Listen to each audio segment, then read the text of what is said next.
봉독해 주신 말씀 사무엘상 17장 34절에서 36절 말씀 중심에서 양을 지키는 자라는 제목으로 함께 말씀을 통해 은혜 나누기를 원합니다. 본문에서 아버지의 양을 지킬 때에 양을 지킨다 말은 양을 친다, 양을 먹인다 똑같은 그런 의미를 가지고 있습니다. 그래서 양치기다 그렇게 말하죠. 우리가 쉽게 또 성경성에 나오는 목자란 말도 나오고 또한 목동이란 말도 나오죠. 한마디로 가축을 먹이는 그런 사람, 그래 양을 먹이니까 양치기라고 그렇게 말을 하게 됩니다. 본문에 나오는 다윗은 어쩌면 어릴 때부터 아버지의 양을 치는 양치기로 그가 덜일을 하면서 자라나게 되었다라는 것을 배경하고 있습니다. 우리가 익히 알고 있는 이솝의 이야기, 양치기 소년과 늑대 이야기, 여러분들 아십니까? 기억하십니까? 유로판이죠. 그리스, 고대 그리스 사람이 이솝인데 원래 그의 본명은 아이소포스라는 그렇게 이름이 있다고 아이소포스인데 우리나라에서는 옛날에 윤치호 선생님을 통해서 이솝 이야기로 우리나라에 전래되게 되었다 그렇게 알려지고 있습니다. 이미 아는 이야기지만 양치기, 그리스의 그 넓은 풀밭에서 양을 먹이는, 사실 양을 치는 그 소년들은 상당히 가난한 그런 아이들이다 그렇게 말합니다. 그래서 양을 먹이고 자기 양이기도 하고 나무 집의 양이기도 하는데, 그래서 2, 3일 동안 덜을 헤매면서 먹이고 덜에서 먹고 자고 하면서 그렇게 가난한 어쩌면 품팔이하는 그런 소년이다라고도 볼 수 있는데, 아무튼 그 이솝 이야기에 보면은 양치기 소년과 늑대 이야기 이것은 소년이 양을 풀어놓고 먹이는데 너무나 무력합니다. 그래서 풀밭에 누워가지고 뭐 좋은 거 재미나는 거 없을까 이렇게 생각하다가 자기가 생각해낸 것이 거짓말하는 것이었습니다. 내가 늑대다라고 하면 동네 사람들이 나를 도우러 늑대를 쫓아내기 위해서 사람들이 이곳으로 몰려들겠지라고 하며 작전을 꾸미게 되죠. 그래서 소리를 칩니다. 늑대다라고 하니까 동네 사람들이 막 떼기를 들고 늑대를 쫓아내기 위해서 올라왔습니다. 한 번 하니까 이 손이 참 재미있거든요. 그래서 나중에 또 한 번 했어요. 또 늑대다 하니까 사람들이 또 막 왔어요.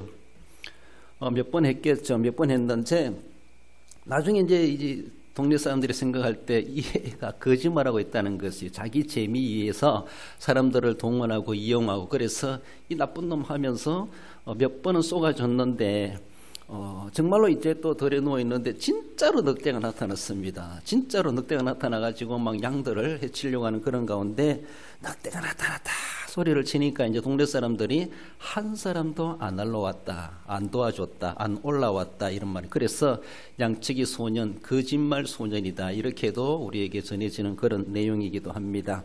그 이야기가 우리나라에도 전해지게 되는데 양치기 소년의 뒷이야기 아십니까? 양치기 소년이 커가지고 대한민국의 국회의원이 되었답니다. 우리나라는 왜 국회의원들을 왜 그렇게 다 양치기 소년처럼 거짓말만 하는 사람들처럼 그렇게 대명사적으로 대표적으로 이야기되는지 몰라요. 오늘 본문에 나오는 양치기 소년 다윗은 양치기 출신이면서 하나님은 그를 왕궁으로 보내시는 것을 볼 수가 있죠. 제가 다음 주는 언제도 하겠지만은 풀밭에서 왕궁으로, 그래서 다음 세대를 키우는 그런 모습에서 설교를 생각하고 있었는데 오늘 구역장 건찰론신 예배 드리면서 그 앞전의 스토리를 가지고 지금 제가 본문을 잡고 말씀을 상고하게 되었습니다. 그렇습니다. 풀밭에서 왕궁으로 간 양치기도 있는데 그 풀밭에서 국회의원이 된 사람도 있다. 뒷이야기를 이야기해 보기도 합니다. 우리는 어쩌면 한편에서는 양치기나 다를 바가 없다. 양을 지키는 자, 양을 먹이는 자, 양을 키우는 자라고 말할 수가 있습니다. 양치는 사람인데 오늘 본문에서 정말 우리 구역장 권찰님들은 어쩌면 그 나름대로 교회 안에 교회를 목양하는 또 한 사람의 목회자와 다를 바가 없다 그렇게 말할 수 있습니다. 그래서 교회 성도들을 가리켜서 양부리들이다, 그래서 목사를 가리켜서 목자다 이렇게도 말을 하기도 하죠. 성경에서 아주 익숙하게 우리에게 전해주는 그런 말씀이기 때문에 그렇게도 사용되는 것을 볼 때에 우리 구역장 권찰님들도 지금 교회 안에 또 작은 교회를 관리하고 양을 치는 양치기나 다를 바가 없다라는 것을 늘 기억하며 거짓말 양치기가 아니라 진짜로 다윗처럼 그 양치기 출신이 왕궁에 들어가서 나라를 다스리는 하나님이 왕으로 쓰셨다라는 것을 기억하며 주님 나라 가서 왕과 같이 대우받을 것을 생각하며 지금은 풀밭에서 정말로 양치기와도 같이 현장에서 그 역할들을 신실히 감당해 가야 할 것입니다. 양을 지키는 자는 제해 주시는 말씀 먼저는 그 양치기는 선한 양치기임을 말씀합니다. 34절에 다윗이 사울에게 말하되 주의 종이 아버지의 양을 지킬 때에, 오늘 본문의 배경은 골리앗이 호령을 하고 있습니다. 그것을 보고 있는 다윗이 울분이 터지고 가만히 있을 수가 없어가지고 나를 골리앗 앞에 내보내주세요. 내가 가서 싸워서 물리치겠습니다. 이렇게 어린 소년이 전쟁에 나도 그렇게 징병되지도 않는 대상이었다라고 볼 수가 있죠. 그러면 미성년자가 아니겠는가라고 볼 수 있습니다.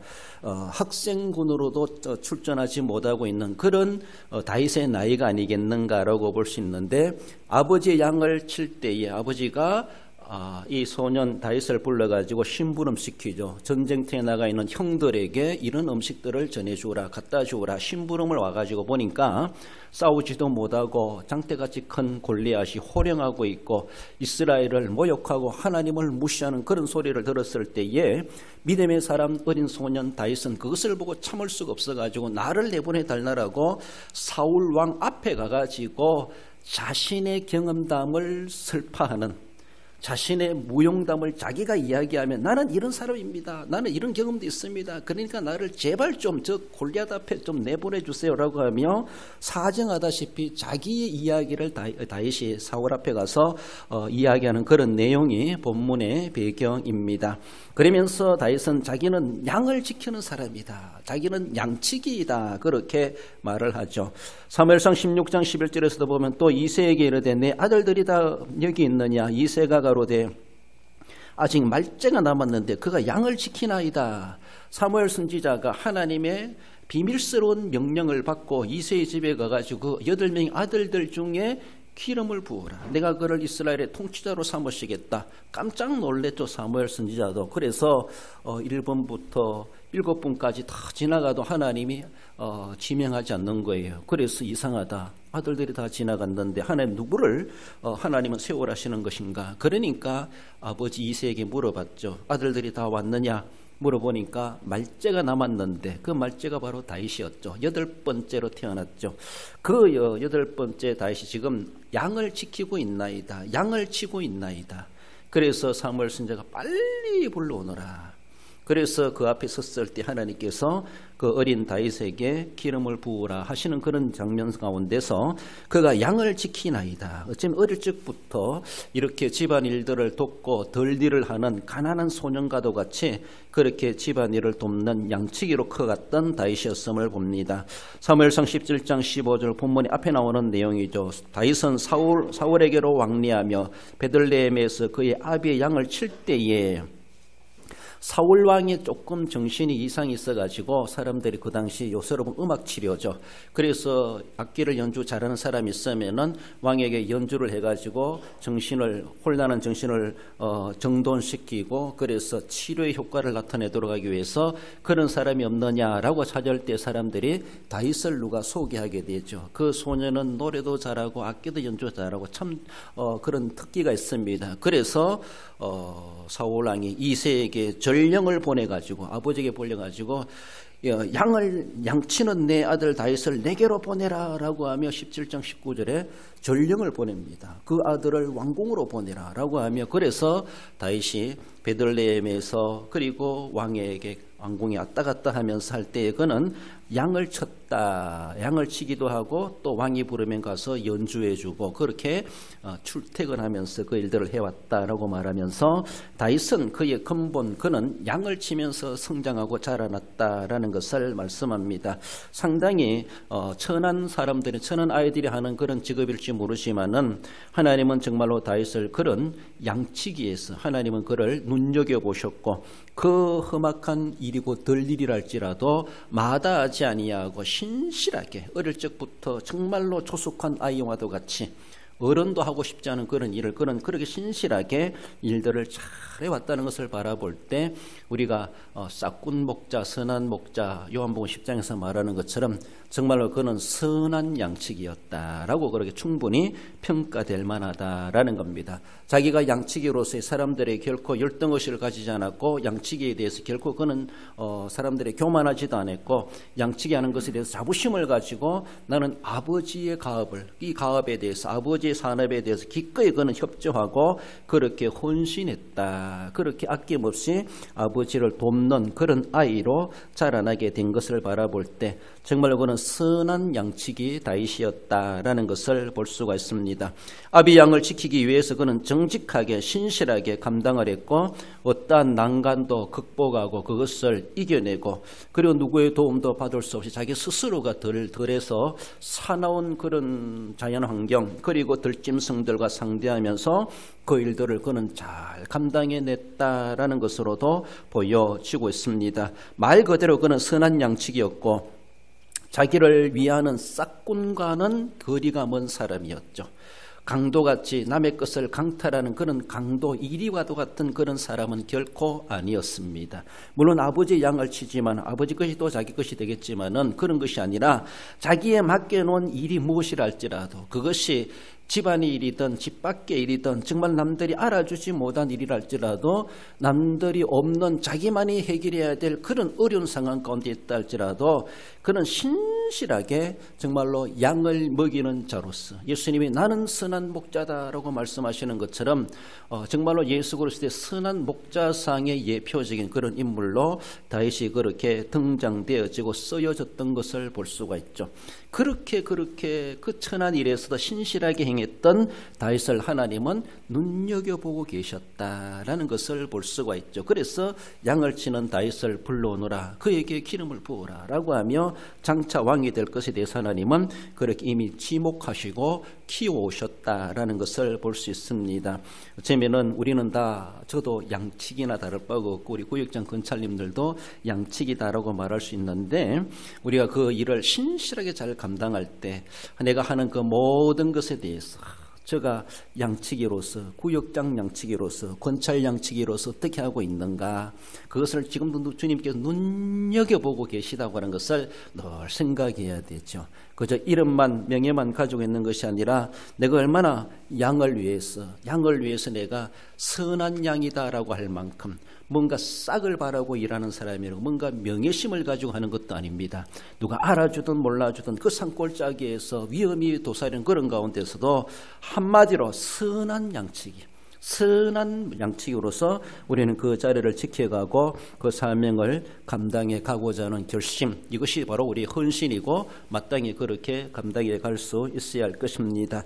나아가서 양을 지키는 자는 두 번째로는 위험을 물어선 양치기였음을 보여줍니다. 34절 35절 읽어봅시다. 사자나 곰이 와서 양떼에서 새끼를 물어가면 내가 따라가서 그것을 치고 그 입에서 새끼를 건져내었고 그것이 일어나 나를 해하고자 하면 내가 그 수염을 잡고 그것을 쳐 죽였나이다. 저는 이거 읽으면서 다윗이 진짜 이렇게 했겠나.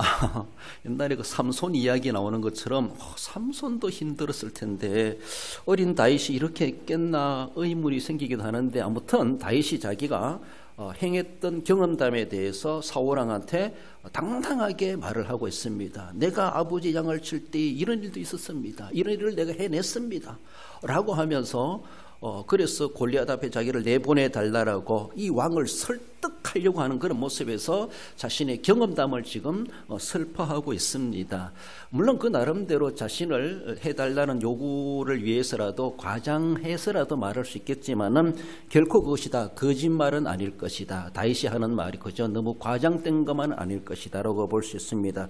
그만큼 자기도 어쩌면은 죽고 살기로 막 결심을 하고 그 한 마리 어린 양이라도 이리때리되 사나운 짐승들에게 안 빼앗기려고 그가 정말로 몸으로 막아내지 않았겠는가 그런 생각을 하고 뒤에도 말씀드리지만 단순한 다윗의 어떤 육체적인 힘이라든가 지능, 지혜라든가 그것만이 아니라 하나님은 다윗을 그렇게 가운데서 어릴 적부터 하나님은 이미 지켜주시고 돌보시고 하나님의 또 어쩌면 초자인 능력을 통해서라도 그런 산원 1위 떼들 그런 짐승들을 물리칠 수 있도록 하나님께서 같이 도와주지 않으셨겠나라고 볼 수 있습니다. 그 모든 배경에 하나님의 능력이 있다는 것을 이미 말씀하고 있는데 다윗은 그것을 사울에게 말하기보다 나는 이렇게 이런 일도 했습니다.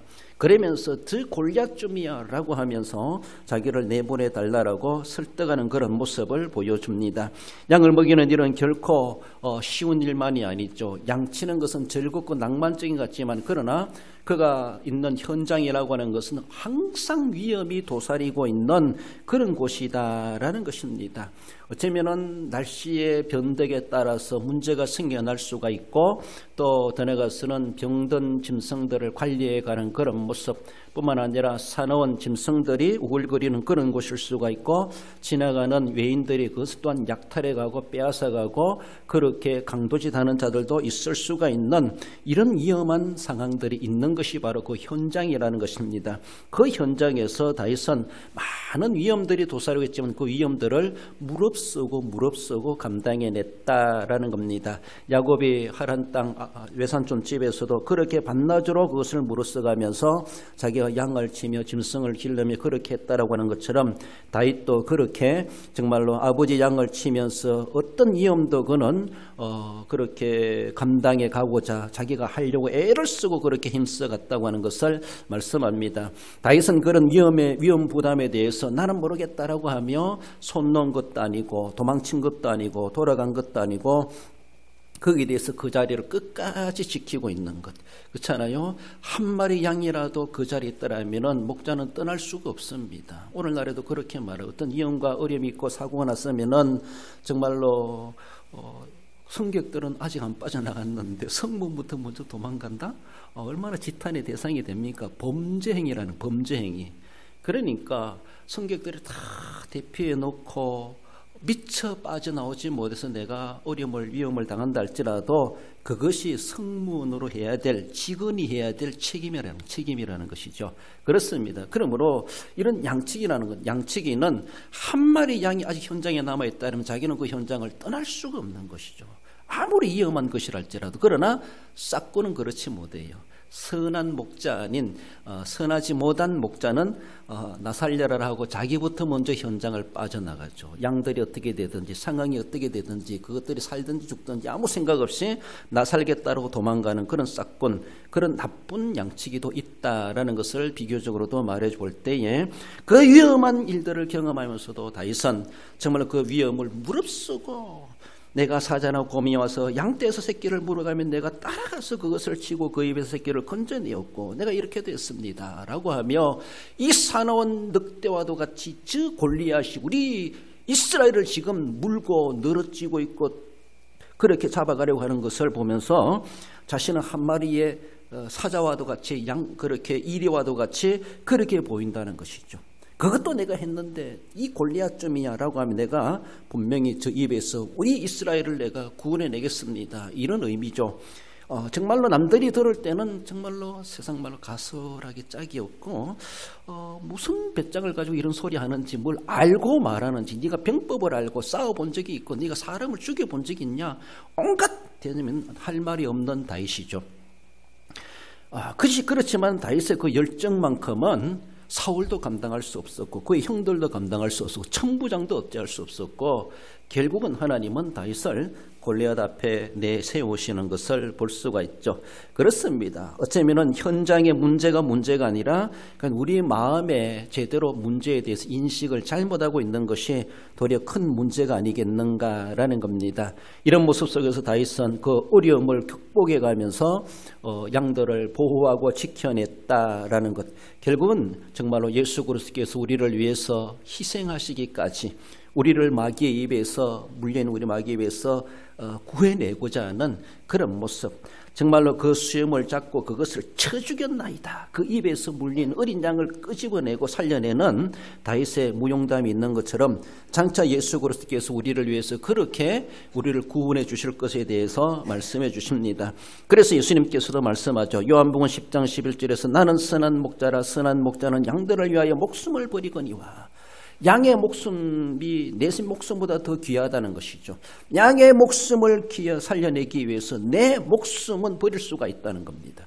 내가 내가 죽어서라도 저 한 마리 양을 내가 살려내는 것이 내 본분이고 내가 해야 될 일이다. 이것이 바로 나는 선한 목자라. 선한 목자는 그렇게 한다는 겁니다. 그래서 선한 목자는 이 말을 듣는다는 것이 얼마나 부담스러울까, 얼마나 책무가 클까. 그것은 죽음까지도 각오해야 될 이름입니다. 그렇습니다. 나는 요 정도만 할게요. 그거는 그 정도뿐입니다. 그러나 선한 목자라는 것은 끝이 없습니다. 자신의 목숨까지도 내놓아야 돼. 목숨까지. 이것이 선한 목자의 범위라는 것이죠. 그러므로 우리는 조건을 가지고 형편이 되니까 사정해서 하는 것이 아니라, 내가 더 좋아서 하는 것이 아니라, 아무튼 나는 선한 목자라. 예수 그리스도께서 그렇게 선한 목자로서 우리를 위해서 우리를 구원해 주시려고 다시 그렇게 산원 맹수들과 자신의 몸에 상처를 입어가면서 위험을 무릅쓰며 싸웠다라고 하는 것처럼 예수님께서 그 살과 피를 흘리시고 찢기시면서까지도 우리를 그래서 살려내시기 위해서 선한 목자로서 내가 양들을 위하여 목숨을 버리거니와 그 양들을 위해서 기꺼이 우리를 위해서 목숨을 버리시기까지 하신 십자가에 달리시고 구속의 제물이 되신 우리 예수님으로 말미암아 그 선한 목자 주님으로 말미암아 우리가 구원함을 받게 된 사실을 기억해야 할 것입니다. 부활하시고 성천하시고 오늘도 우리와 함께 하시고 영원히 우리의 선한 목자 되시는 우리 주님, 오늘도 선하신 마음으로 세상 끝날까지 우리와 함께하고 계시는 선한 목자이심을 우리는 늘 기억하며 그 선한 목자의 은혜를 입은 자로서 우리도 나는 그래도 적어나마 흉내도 내려 하고 모방이라도 하려고 나도 그렇게 해보려고 해가는 것은 지극히 그 은혜를 입은 자의 반응이요, 정말로 인격을 가지고 있는 사람의 해야 될 도리라고 말을 할 수가 있습니다. 요한복음 10장 12절에 싹꾼은 이렇게 말하죠. 싹꾼은 이리가 오는 것을 보면 양을 버리고 달아나나니 이리가 양을 늑탈하고 또 해치느니라, 이렇게 말합니다. 싹꾼은 싹꾼 양치기, 싹꾼 목자는 자기 위주. 그래서 양을 위주하는 것이 아니라 자기 위주, 자기 안전, 자기 배불림, 자기 목적을 위해서 양치기 하는 사람은 싹꾼 양치기다, 이렇게 구별할 수가 있습니다. 그러나 선한 양치기는 자기 위주가 아닙니다. 양 위주입니다. 양 위주. 양을 위주로, 양의 안전을 위해서, 양의 배불름을 위해서, 나는 배고파도 좋다, 나는 목말라도 좋다, 양의 목을 축이고 양을 위한 목적을, 의식을 가지고 섬겨가는 자가 선한 양치기, 선한 목자라고 하는 것을 그렇게 말씀하십니다. 총회나 또 세상도 그러하건대 저는 우리 총회를 바라보면서도 상당히 좀 불만이 있는 것이 뭔가 하면은 총회 위주가 되는 것이 아니라 세상 말처럼 고객 위주가 되어야 돼요. 고객 위주로. 고객의 불편함이 무엇인가, 거기에 참여하는 사람들의 무엇이 요구사항인가, 어쩌면 상명하달처럼 그런 모습이 아니라 정말로 거기 함께하고 있는 사람들, 참여한 사람들의 불편함이 무엇인가, 그들의 관점에서 무엇인가 평가가 되어지고 또 시행되어야 될 구조적인 그런 모습이 되어야 되는데, 어쩌면은 그 기관의 목적, 기관을 위해서 지 교회가 있는 것처럼, 지 성도들이 있는 것처럼 이런 모습의 정책에 펼쳐가는 것을 때로는 느껴지기도 하고, 이것은 아니지 않는가라는 것을 느껴보기도 합니다. 그래서 그 눈높이를, 관점을 정말로 거기에 일반 성도들의 눈높이를 가지고 총회 정책이 시행되어지고 결정되어지고 이루어져가는 건 지극히 당연하죠. 일반 사회 기업들은 생각해 보세요. 고객 만족이란 말을 합니다. 고객 감동, 저는 고객 졸도 이렇게 말하면 너무나 좋아가지고 고객들이 졸도한다는 겁니다. 클라이언트, 그래서 고객들의 요구가 무엇인가, 하나의 넥타이를 만들고 옷을 만들고 장갑을 하나 만들더라도 사용자들의 불편이 무엇인가, 이런 관점에서 연구를 하고 더 온전한 제품을 만들어내려고 하는 그것이죠. 그러면서도 자기들의 이윤을 남기는 것인데, 이윤이 목적이 아니라 정말로 그걸 사용자들에 얼마나 편리하게 사용하고 유용하게 사용할 수 있을까, 그렇게 돼야만이 그 제품이 생산이 되었을 때 수요자들이 있고 사가는 사람이 있고 판로가 열려지게 되어져 있고, 그래서 이윤도 기업은 생겨나게 되는 것을 볼 수가 있죠. 우리가 농사일을 하고 교회를 섬기는 것도 마찬가지입니다. 자기 위주로 일하고 내가 그저 돈 벌으면 된다, 나만 많이 팔아야 된다는 것이 아니라 이것을 내가 길른 양식을, 내가 길른 이런 과일들을 먹는 사람들이 어떤 효과가 있을까? 그 고객들에게 어떤 만족을 줄 수 있을까? 어떤 맛을, 어떤 영양가를 공급해 줄 수 있을까? 이런 관점이 필요하죠. 그렇습니다. 그러므로 사회를 섬기든 나라를 섬기든 교회를 섬기든 하나님 나라를 섬기든 모든 것에 대해서 우리 하나님께서는 하나님의 관점이 아니라 인간의 관점에서 내려오셔가지고 우리의 모든 문제를 알아보시고 문제를 인간적인 수준에서 그것을 해결해 주지 않습니까? 인간의 몸을 입고 오신 성육신하신 하나님의 그 마음 자세가 오늘 우리의 삶 속에서도 그렇게 이루어져 가야 되죠. 모든 것에 대해서 그런 관점이 필요합니다. 더욱이 우리가 교회를 하나님 앞에서 맡기신 직분과 사명을 감당함에 있어가지고 내가 좋으니까 내가 좋은 것만 한다, 내가 기분 좋고 내가 할 수 있는 것만 한다, 아니에요. 위험과 어려움이 있다 할지라도 뭔가 골라가지고 조건을 내세워가지고 한다고 하는 것은 극단적으로 구분해 볼 때 선한 양측에는 아니다라고 말할 수가 있습니다. 어쩌면은 자기 위주, 자기 안전, 자기 배불림, 자기 목적을 달성하고자 하는 싹군 목자와도 같은 그런 우리의 모습들이 있지 아니한가, 그런 유혹에 빨려 들어가지 말아야 될 것을 말씀하는데, 오늘 본문의 양치기 다윗은 그렇게 위험을 무릅쓰고라도 그렇게 어쩌면 예수님처럼 그 사명을 신실하게 감당해냈던 양치기였음을 보여주고 우리가 또한 그런 양치기가 되어야 될 것을 말씀하고 있습니다. 마지막으로 양을 치는 자, 양을 지키는 자는 하나님을 의지하는 양치기임을 말씀합니다. 36절에 보면은 주의 종이 사자와 곰도 쳤은즉 살아계시는 하나님의 군대를 모욕한 이 할례받지 않은 블레셋 사람이리까 그가 그 짐승의 하나와 같이 되리이다. 다윗은 처음부터 끝까지 자기에게 내면에 하나님이 있습니다. 겉으로 드러나는 것은 하나님 같이 안 보여지고 하나님 믿는 사람 같지도 않지 보일지 모르지만은 그 모든 머리에서 발끝까지 생각과 말과 또 그가 하는 행동 모든 것 시작과 끝 거기에 대해서 다윗은 오직 하나님, 어쩌면은 하나님이라고 하는 혈관으로, 하나님이라고 하는 피가 통하고 있다, 이렇게 말할 수 있어요. 그래서 무엇을 하든지 간에 하나님이 거기에 나타나고 있고 하나님을 위하는, 그리고 하나님 없는 다윗은 정말로 뼈대 없는 거나 다를 바가 없다, 이렇게 말할 만큼 하나님의 뜻을 묻고 하나님의 뜻을 알고 하나님의 뜻이다 확신하게 되면은 다윗은 물불 가리지 않는다는 것이죠. 물불. 어릴 적부터 그랬습니다. 어릴 적부터. 오늘 본문에 나오는 배경부터 그렇지 않습니까? 하나님의 뜻이다 라고 했을 때 골리앗을 골리앗으로 안 보이는 거예요. 저건 하찮은 짐승같이 보이는 거예요. 그러니까 사람들은 겉만 보고서 무서워 떨고 감히 그 앞에 나아가지 못하고 발방동동구리고 있을 때에 도리어 어린 다윗은 정말로 하나님을 의지하기 때문에 하나님이 그에게 용기를 주시, 믿음을 주시니까 남들이 벌벌 떠는 그 골리앗, 그 여리고성, 그 홍해 아무것도 아닌 것처럼 그렇게 여기는 정말 물리적으로는 싸울 수 없는 그런 대상이지만은 하나님께서는 그에게 영역을 주실 뿐만 아니라 그것이 나아가서는 물리적으로도 싸웠을 때 이기게 하시는 하나님의 놀라운 백중백발의 역사가 나타나게 되었다는 것을 볼 수가 있습니다. 다윗은 처음부터 끝까지 하나님의 사람이었다고 말할 수 있습니다. 무엇을 하든지 어디를 가든지, 그리고 이후에 싸움에 나아가고 왕이 되서더라도 정말 그가 하나님께 묻고 하나님을 따랐다는 것, 그가 하나님을 묻지 않고 행동했을 때마다 실수했고 범죄했고 하나님 앞에 책망받지 않습니까? 그렇습니다. 아버지 이세 양을 치든지 양무리를 끌고 다니든지 어디를 가든지, 그리고 그가 나중에 성장해가지고 군대를 이끌고 전쟁에 나아가든지 나아가서 이스라엘의 왕이 돼가지고 나라를 통치하고 다스리든지 그 모든 것에 대해서 그는 그의 정체성은 늘 하나님의 사람이다. 난 하나님의 사람이다. 나는 시작부터 하나님 빼면 아무것도 아니다. 내가 양치기일 때도 하나님이 함께 하심으로 사나운 짐승과 싸워 이길 수가 있었고 골리앗도 내가 만군의 여호와 이름으로 나아가기 때문에 이겼다는 것을 그는 지극히 잘 알고 있습니다.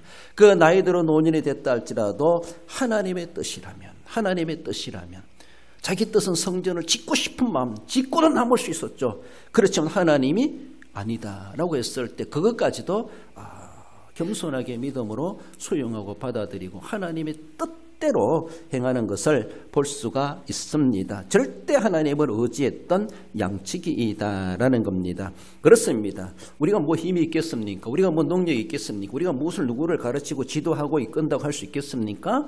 아무것도 할 수 없습니다. 우리는 하나님 빼놓으면 아무것도 없다 이런 생각을 하며 하나님 때문에 우리가 이렇게도 쓰임받고 있고 쓰여지고 있다는 것에 대해서 감사하시고 그래서 나는 하나님의 사람이다. 늘 그런 신분의식, 정체의식 하나님 그래서 도와주시옵소서. 난 하나님의 이름으로 하고 하나님의 이름으로 마치겠습니다. 오직 그 모든 일엔 하나님의 이름만이 남기를 원합니다. 늘 그런 자세.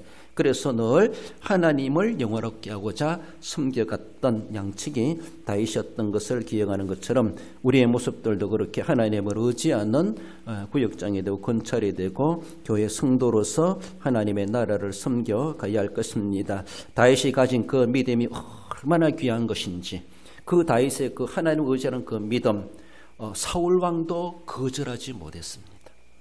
골리앗도 그것을 꺾지를 못했습니다. 블레셋도 다윗의 그 신앙을 꺾지를 못했던 것이죠. 불신 세력들도 다윗의 신앙을 꺾지를 못했습니다. 더 나아가서는 오늘의 어떠한 악한 세상도 더 나아가서는 마귀라 할지라도 다윗의 그 신앙을 꺾지를 못했다는 것이죠.